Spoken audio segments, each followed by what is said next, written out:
জাহান্নাম বছরে 2টা নিঃশ্বাস ছাড়ে। কয়টা নিঃশ্বাস? একটা নিঃশ্বাস গ্রীষ্মকালে যখন প্রচন্ড দাবদাহ চলে, ওইটা হচ্ছে জাহান্নামের নিঃশ্বাসের ফসল। ওই প্রভাবে পৃথিবীতে এরকম দাবদাহ চলে। এই সায়েন্স বিশ্বাস করবে? করবে না। ওর বিশ্বাসের আমার যায় আসে না। আল্লাহ পাক বলেছেন সত্য, রাসূল বলেছেন সত্য। আরেকটা হচ্ছে শীতকালে যখন প্রচন্ড ঠান্ডা, তখন শীতকালে জাহান্নামের এমন একটা জায়গা আছে যেটা কিন্তু শীতল জায়গা।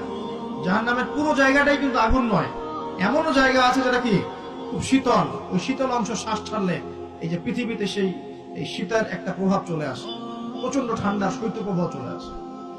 এটা হয়তো অনেকে বিশ্বাস করবে না, মনে করবে যে ধর্মান্ধ কথাবার্তা। হাদিসে আছে নবী সাল্লাল্লাহু আলাইহি ওয়াসাল্লাম বলেছেন, কে সত্যবাদী? এই পুরো সভ্যতা না রাসূল সাল্লাল্লাহু আলাইহি ওয়াসাল্লাম? এই বিশ্বের সমস্ত মানুষ সত্যবাদী বেশি না আল্লাহ রাসূল বেশি সত্যবাদী? বাস, আর কোনো দরকার আছে কথা? জাহান্নাম বছরে 2টা নিঃশ্বাস ছাড়ে। কয়টা নিঃশ্বাস? একটা নিঃশ্বাস গ্রীষ্মকালে যখন প্রচন্ড দাবদাহ চলে, ওইটা হচ্ছে জাহান্নামের নিঃশ্বাসের ফসল।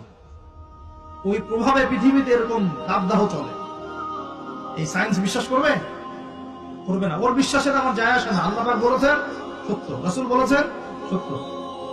আরেকটা হচ্ছে শীতকালে যখন প্রচন্ড ঠান্ডা, তখন শীতকালে জাহান্নামের এমন একটা জায়গা আছে যেটা কিন্তু শীতল জায়গা। জাহান্নামের পুরো জায়গাটাই কিন্তু আগুন নয়, এমনও জায়গা আছে যেটা কি খুব শীতল। ওই শীতল অংশ শ্বাস ছাড়লে এই যে পৃথিবীতে সেই এই শীতের একটা প্রভাব চলে আসে, প্রচন্ড ঠান্ডা শৈত্যপ্রবাহ চলে আসে। এটা হয়তো অনেকে বিশ্বাস করবে না, মনে করবে যে ধর্মান্ধ কথাবার্তা। হাদিসে আছে নবী সাল্লাল্লাহু আলাইহি ওয়াসাল্লাম বলেছেন, কে সত্যবাদী? এই পুরো সভ্যতা না রাসূল সাল্লাল্লাহু আলাইহি ওয়াসাল্লাম? এই বিশ্বের সমস্ত মানুষ সত্যবাদী বেশি না আল্লাহ রাসূল বেশি সত্যবাদী? বাস, আর কোনো দরকার আছে কথা?